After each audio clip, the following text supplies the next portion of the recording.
tent playing and stuff, right? But this just falls into like my best stuff. I feel like I should always show what I feel like the best is in my game, like what I'm not necessarily the best at. Was John Machado, that's my favorite guy.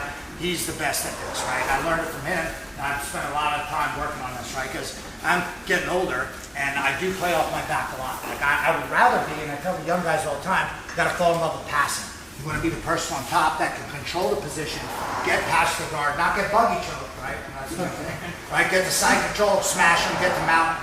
Arm triangle, right? Because at the end we do the arm triangle. It's my favorite submission. But there's a lot of other submissions on the way to that, right? There's all the different passes and stuff. I really like that. Exhaust the person on bottom. Now we did work on guard recovery, you need that, right? That's it. But when I start on my butt, right? If let's say we're just starting to roll.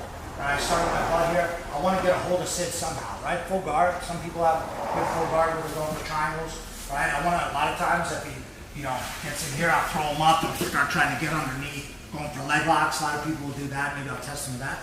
But a lot of times, I want this guy to try to get close to me enough to pass, right? If he does, I really like the overhook position, right? The reason why I like the overhook sweep, right, because we'll do the sweep first, is because it leads to rubber guard and submissions on this side, right? And you guys know John Machado? You guys ever heard?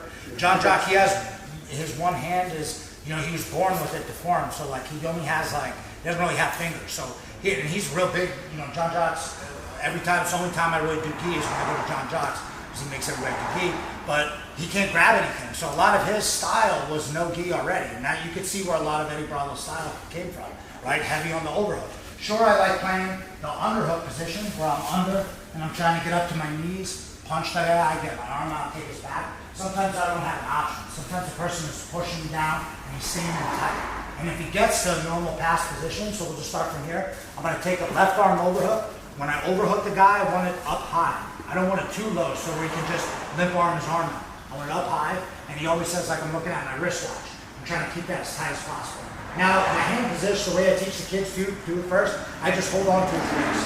Generally, I'd be probably grabbing his tricep or holding his head here and trying to sweep him like this. And then when he puts his hand down, I can pull it out and then finish the sweep. But we're just going to start with the hand, right? We'll start with the hand. Right? And I know a lot of people, they like sweeping this way. They like sweeping this way, but that doesn't give you submissions. I'll show you in a minute, right? So overhook, and I have his wrist, right? Again, some people even like to grab here, but just for now, I have his wrist. And I'm going to start to fall to my shoulder, not to my back. And the key to the sweep is my right leg is going to use the ball of my foot to push up the mat. So when I go to lift him, look how my foot is still on the mat. That's what I want. My other butterfly hook is in, and if I have his knee, hip, whatever, that's cool, and I just keep lifting him, and eventually I take him all the way over. But what's also important is how I landed. My shin and instep are right on his thigh.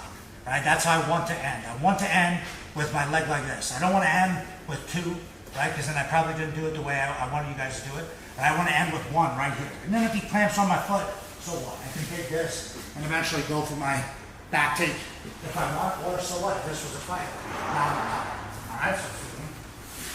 Alright, so overhook with my left arm. Everybody do the same side. Left arm overhook. I'm grabbing his tricep. I get to his wrist. I start to fall to my shoulder. This guy doesn't just fall over either. He doesn't flap like we call it fish. He kind of gives me a little bit of resistance. See how he gets up on his toes a little bit? That way I have to use my right foot to lift this guy. And the more I elevate him, and the more I keep going, it's just teetering, and then we're boom, he goes down, and I stay with him, right? So without him, right, overhook, I got the wrist, and then look how I'm going this way, right, to lift him. I might even have to get in a little bit more, bring my foot closer to my butt, and use it to push, and then lift the guy up, right? So here, overhook, got the arm, right, I fall to that side, and I just lift him, and then up on top. Man, I end up with this overhook.